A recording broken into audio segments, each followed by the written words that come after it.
Enquanto o movimento LGBT, que então era chamado de movimento homossexual, crescia no mundo, no Brasil e na América Latina nós tínhamos um contexto oposto à ampliação de direitos civis e à democracia, que era a ditadura civil-militar, que no nosso caso foi inaugurada em 1964.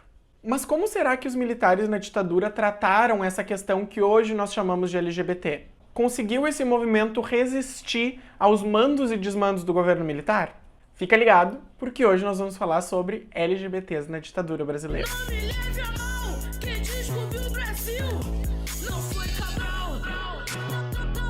É sabido, ou pelo menos deveria ser sabido, que durante a ditadura civil-militar brasileira nós tivemos uma brusca diminuição dos direitos civis e dos direitos democráticos. Desde a censura da imprensa até a violação dos direitos civis, os tempos eram com certeza muito desafiadores. Há uma certa leitura, porém, que vê a repressão desse período como homogênea, ou seja, uma repressão que teria sido igual para todos e todas. Eu estou usando para esse roteiro o livro Ditadura e Homossexualidades, organizado pelo Renan Quinalha e pelo James Green, em que eles argumentam que, justamente, isto não é verdade. Segundo eles, inclusive, houveram repressões específicas contra a população que hoje nós chamamos de LGBT e que tem repercussão até hoje. Mas antes de chegar nesses pontos específicos, a gente precisa se perguntar, ora, por que os militares iam se importar com os corpos daqueles e daquelas que eram chamados de desviantes e que hoje são chamados de LGBTs? Vejam, o golpe militar ele foi causado por uma série de motivos. Nós tínhamos uma certa direita que queria tomar o poder junto com uma certa elite,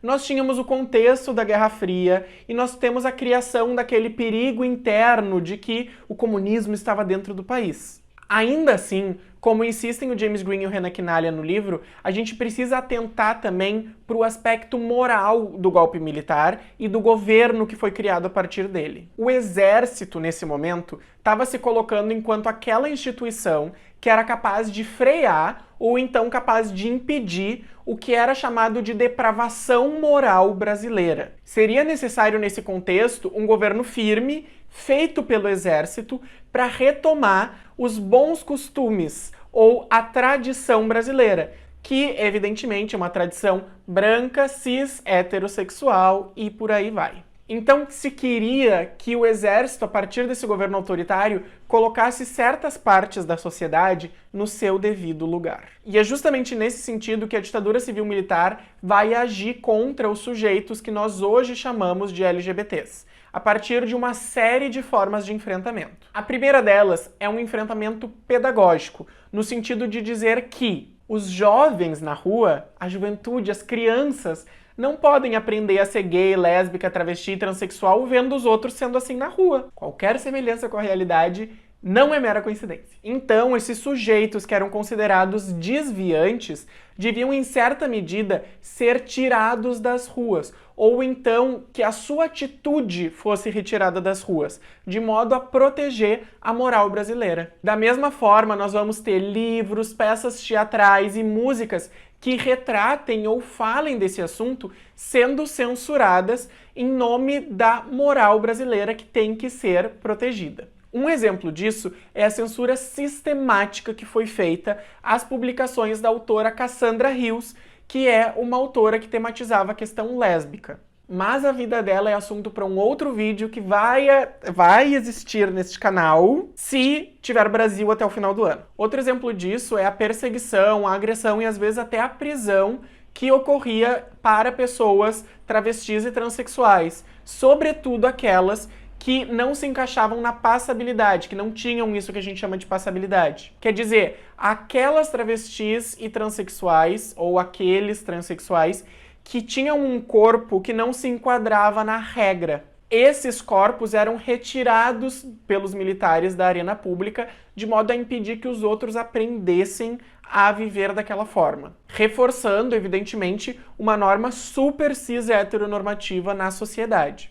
Em Belo Horizonte, por exemplo, saiu um aviso da polícia no jornal Diário de Minas em 1965 que dizia o seguinte: os invertidos que saírem à rua usando batom, roupas justas e derem escândalos serão presos, a partir de hoje, pelos investigadores da Delegacia de Costumes. Ora, vamos analisar essa frase. Quem são os invertidos?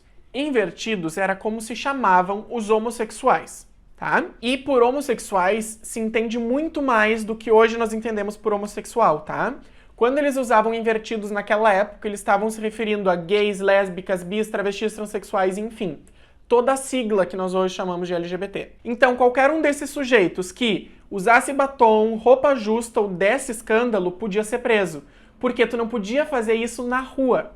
Aqui ele não está dizendo que tu não pode fazer na tua casa. Quer dizer que tu não pode fazer na rua. É uma forma pedagógica de tirar as pessoas da rua e ensinar a elas que eles não poderiam agir dessa forma.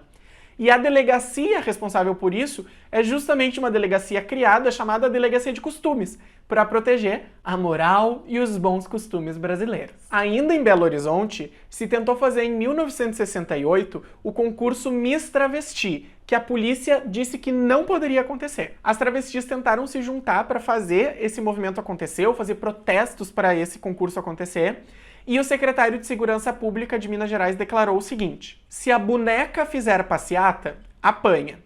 Se os travestis teimarem em fazer uma passeata de protesto na cidade, vão ser recebidos com bomba de gás lacrimogênio e cacetetes tamanho família.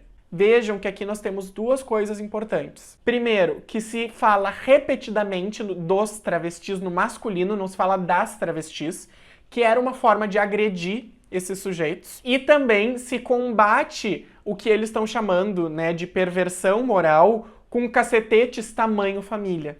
Então tu tá opondo a depravação com a família, dizendo que o exército está cuidando dessa família ao tirar essa depravação.